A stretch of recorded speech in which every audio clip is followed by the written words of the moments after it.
The views expressed in this program do not necessarily reflect those of this station. Welcome to Insights into Northeast Michigan, a WBKB News public affairs program. Insights deals with the issues affecting those in the community as well as Northeast Michigan and the state. And now, Insights into Northeast Michigan.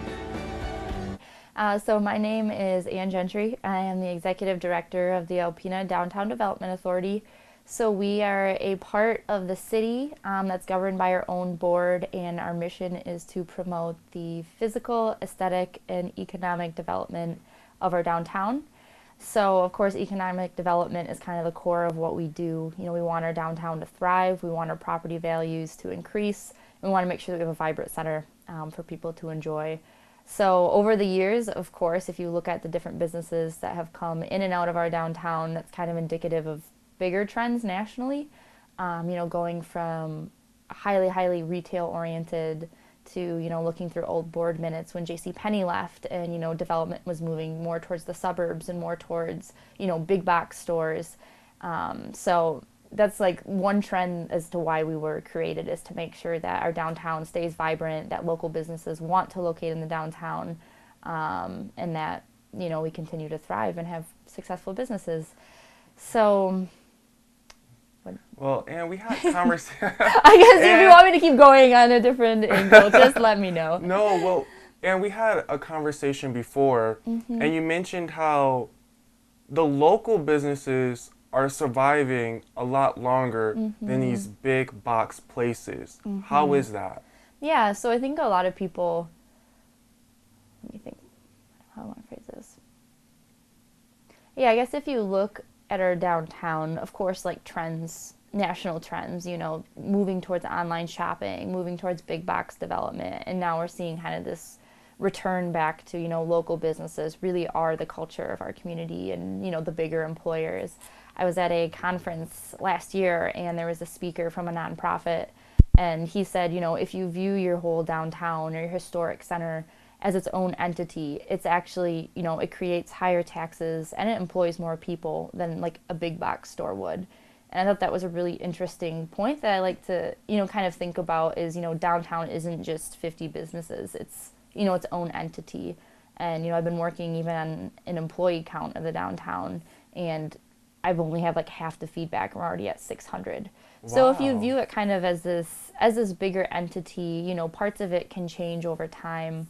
But we've had a lot of businesses that have been here since, even the 1800s, or families that have been involved. So, I think it's the personal touch and like the personalities of our downtown that ensure it to succeed. That, big box stores, when they decide to leave a community, it's often a corporate decision. And often, we don't have say as to who comes and who goes. It's, out of our hands. But with smaller businesses, you usually see, they're committed to being here. And usually people will continue to support them, even when times change. What's the benefit of having the downtown count? And how come we didn't have that before? And what will you do with those numbers? It really started actually with, we were looking at parking capacity, because often, we want to have parking for customers, of course, but we want offices to locate downtown. So we were just curious of, well, how many people really are downtown on a given day? So we thought an employee count would be a good start. So I started reaching out to the bigger employees and, just going into businesses and seeing how many people on a given day were there. So it kind of gives an interesting side of the downtown that, most people see our downtown or experience it as, food, drink, shopping, and arts or entertainment. And those are really crucial, but there's this whole other side of, small businesses and office space that most people don't even realize are here, but it's, it's crucial that they're located downtown. Does Alpena even have the space to invite employers in the downtown area? Yeah, right now we're actually at a unique spot where we really don't have a lot of vacancies downtown. So if someone wanted to open a small business, especially like kind of concentrated towards what we have, there's really only a few small storefronts. And if you wanted to put, if 100 people wanted to locate their office downtown, we really don't have a lot of space to accommodate that either. So that's something, our board is trying to address is, how can we push our downtown to expand so that, you know, every street has the same vibe or like a similar vibe to like Chisholm and Second. Are people actually bidding on those places as we speak? They are. I mean, almost all the businesses or buildings that have been for sale, especially kind of around that Second Avenue and Chisholm corridor, have gone for sale quickly and are in process. So I think that's a testament that, you know, people want to locate businesses downtown and are ready to do so. Now, who makes the final say so on who will wind up getting that business in their hands? Yeah, a lot of it definitely depends on who owns the building. And luckily, the last few buildings that have gone for sale, the owners have been very choosy about who goes there because, you know, the last thing you want is this building and this business that you've put a lot of, you know, your life and time into to go into hands that maybe will let it kind of get worse or, you know, not have that same attention. So do you know what the people are trying to put into those stores or what the community doesn't want? yeah, I think we definitely want more businesses that drive foot traffic is what we always say. So, you know, food, you know, we love seeing that like Mango's opened and the brewery that's coming and the dry dock is being renovated. So definitely like food and drink, and then shopping. We always hear we want more shopping. So I think those are kind of the two big requests that I hear a lot, but you know, a successful downtown has a diverse base of businesses that are here. Well, when you talk about shopping, are we talking the type of store we'll see in a big city mall, or are we thinking more local? I think, you know, it's What do always the a people want? good combination. I think, you know, the more locally owned businesses, the better. And I think people like to see those. But I've also heard people would love like a Target and, you know, some of those bigger boxes. So a Target. So it's all about that balance between, you know, I don't think we should have to choose between a downtown and like bigger box stores. I think, you know, we can have both and be successful. It just depends on what you're looking for. Do you think big box stores and small business owners are competing with sales and each other? Or do you think big box stores are just worried about other big competition and they're not worried about the little people? I think there is that sense of competition, especially when big box stores can offer some things like lower prices because they have such massive sales and like massive money to invest. But, you know, at the end of the day, I think we're in a position where more people are seeing, you know, a small retailer can offer, you know, customer service, you know, they're donating to community causes, they're your neighbors, they're your friends. So they're seeing that value and it's like, yeah, it might be a little bit more expensive, but they're working. And, you know, often the big box stores, I don't know if they see smaller businesses as competition or, you know, small businesses are an indication that a community is successful. So they probably, if anything, that counts positively. So Mary Beth, we're talking about economic development. You know, Alpena is a small town, but a lot has changed within the past year. Even we have a Big B Coffee. What else is going on? Tourism is boosting. People are being drawn to the city. Talk to me a little bit about the economic impact here in the community. Well, the growth we've been seeing this past year, actually, we started working for that a number of years ago. So whenever we start promoting the community, it takes about 3 to 5 years for that marketing to really take off. And we have seen really good increases in our summer season travel, especially over the last 5 years. We have always seen an increase. We saw some big jumps in the first few years, and we're starting to see really stable and responsible growth now, which is great. We kind of started off in a bit of a hole from the recession, so we're finally back up to some of those pre-recession levels. And as you can see, when you're out and about in town, there are more people at the restaurants in summertime. There's more people at the gas station. There's more people out on the lakes, which is great. That means that there's new money coming into the community. Mary Beth, what has been contributing to that growth here in Alpena? You know, there's a lot of considerations when you look at growth and try and figure out where it's coming from or who's responsible. So our job at the Convention and Visitors Bureau is to package the identity of the community and market that whole experience that people can enjoy when they visit Alpena to the rest of the world. So what we do on a daily basis doesn't really happen within the community. And sometimes people get confused about that. Sometimes people think, well, because no one said, well, I came here because I saw an ad for the Convention and Visitors Bureau. Well, it's because we're not advertising our office, we're advertising the community and really the region, the whole Alpena area. But what we do wouldn't work if the experience on the ground that visitors are having when they arrive wasn't good.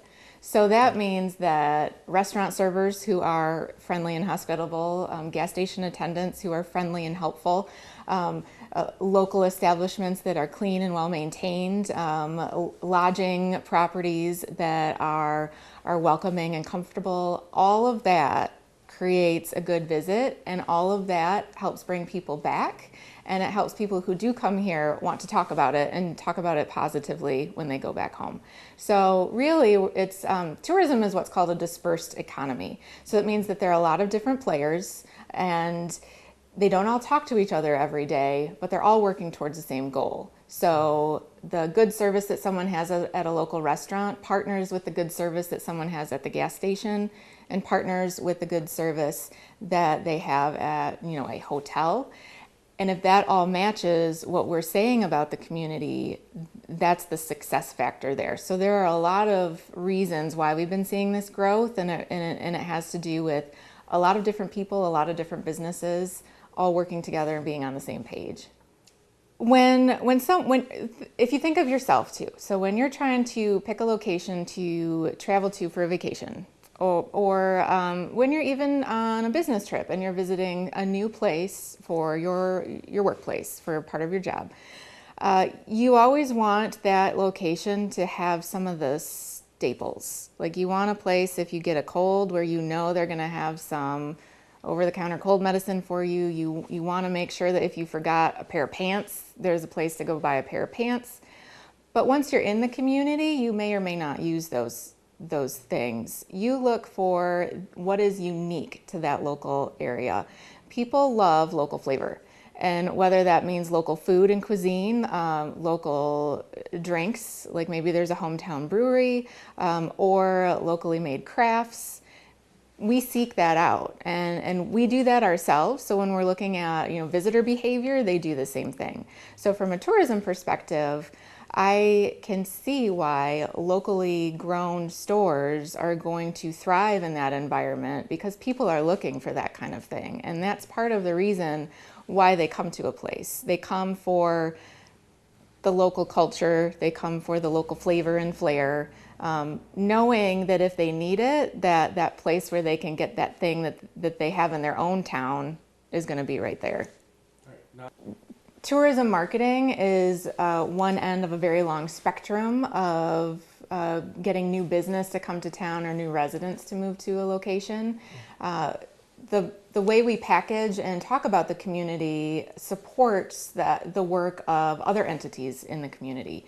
It helps provide a roadmap for when new projects are proposed. Do they fit with the identity of the community? What does the quality of life, what is the quality of life story? That's what we do. And then there are other organizations in town that are kind of supported by that messaging. So if someone is trying to recruit a new business to relocate to the area, that business owner also wants to know what the quality of life is like and what is there to do while they're living here. What are their employees going to do? So they can look and see, well, what we promote is the quality of life and the activities that you can do when you live here. We might be sharing that message with a visitor who's going to stay for only maybe 5 days, but another organization can take that same messaging and use it to help sell Alpena as a great place to live. There's a saying that great places to live are great places to visit, and great places to live and visit are great places to do business. Now, this is a weird question, but when you talk to visitors about, Alpena, what is something that you share with them that they can't get off of the internet? We share a lot that they can't get off of the internet, and people have really interesting questions usually. They may have come to Alpena because they heard we have shipwrecks and they've heard we have, great bike trails, but they want to know about what fits their specific interests, which is something that's not really able to be done just off a website. So everyone has a little bit of a unique itinerary that they want while they're here, and we help them build that when we talk to them. Sometimes people are really interested in dams that are in the river. Sometimes people are really interested in, a specific type of food, and they might not be able to find that information on the internet. Sometimes people have unique circumstances. They might be traveling with their parents who are elderly and their children, so they want activities that all 3 generations can enjoy. There's a wide variety of things, and every month we get hundreds of questions either emailed to us in the summertime, or people send us letters, or they call us on the phone, or they stop in. And these are all people that weren't able to get all of their questions answered on the internet. My follow-up to that is, how do those personal interests and visitors' itineraries translate into bringing more money into town and building our economy here? Mm-hmm. So tourism dollars have what's called a multiplier effect. So the initial deposit is when the first visitor comes and they go out to eat, and they go out on the glass bottom boat and they stay overnight, and they spend all of the money that they needed for all those things. They might take in a play. All that money stays here, and then they have a wonderful experience. They come and ask us for some suggestions on where to eat, or handicap accessible ball fields. I mean, you name it, we've gotten that question. And when they leave, if everything lined up, if what we said about the community to draw them here lined up with the experience that they had, which we try and be very authentic, so we know that's happening, they will go and they will share that with their own group of people. They will share pictures on Facebook. They will share messages with their other family members or friends who are looking for a small town vacation or something unique to do in Michigan. And so we look at every visitor that comes to Alpena as a future word of mouth marketer. So we want to make sure that if we can, we like to have personal connections with people when we see them. It's not uncommon for me to be just on my personal time eating, at a local restaurant, and over here at another table that someone is wondering about something like, oh, I wonder where we can go for a bike ride in the city. And usually staff at our local establishments is really good about answering questions. Every once in a while, somebody might not be able to answer, and I step in. And my husband always tells me to stop working, but just enjoy the It's meal. a part of you. But that's just how we approach things. We feel that we are, not only are we marketers, advertisers, and promoters of the community, but we're also a host. We're a host entity. So if someone is here and they need help, and it doesn't matter what it is, directions or where to find an ATM. The small stuff. That's all part of the experience, and helping accommodate those requests is going to ensure that they have a good time and that they tell more people about it.